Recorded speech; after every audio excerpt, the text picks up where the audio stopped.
Pozdrav ljudi, evo imam jednu interesantnu temu, znači ja ne znam da li vi imate djecu jako znatiželjnu.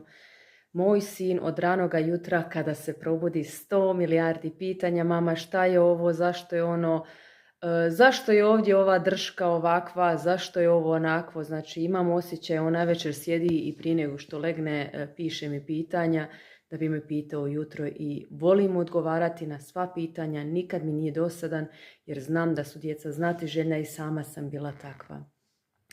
U školi, u školskom sustavu je to sasvim drugačije, tamo žele odgajati poslušnu djecu koja se samo javljaju kada se pita i znači u školi kod moje djece, recimo učiteljica, ona moga sina baš ne voli, bi rekla, zato što je naporan, dosadan, uvijek pita. Kad se ide na izlet, on uvijek pita koliko još dugo, koliko još stanica.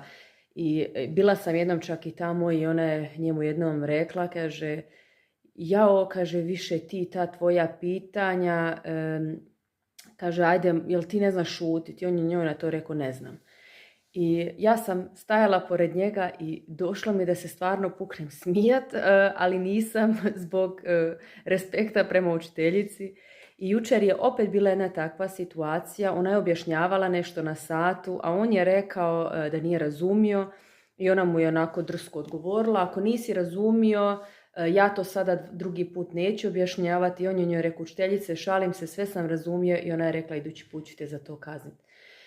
Ja razumijem i učiteljicu, razumijem da je birokracija jako velika u školama. Mama mi je bila sama profesorica njemačkog jezika i ja sve to razumijem i stres je i pritisak je na njima isto jako veliko, ali u drugu ruku ne razumijem ako već završavate takve fakultete, radite takve profesije, to znači da vi morate imati strpljenja sa djecom.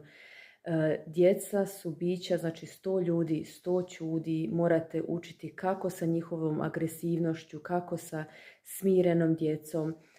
I to je ono, znači ako se završavaju fakulteti zbog nečega ili zbog nekoga, zbog roditelja, zato što je roditelj jedan bio učitelj, ne završava se to zbog toga što čovjek voli biti coach ili što voli biti uz djecu.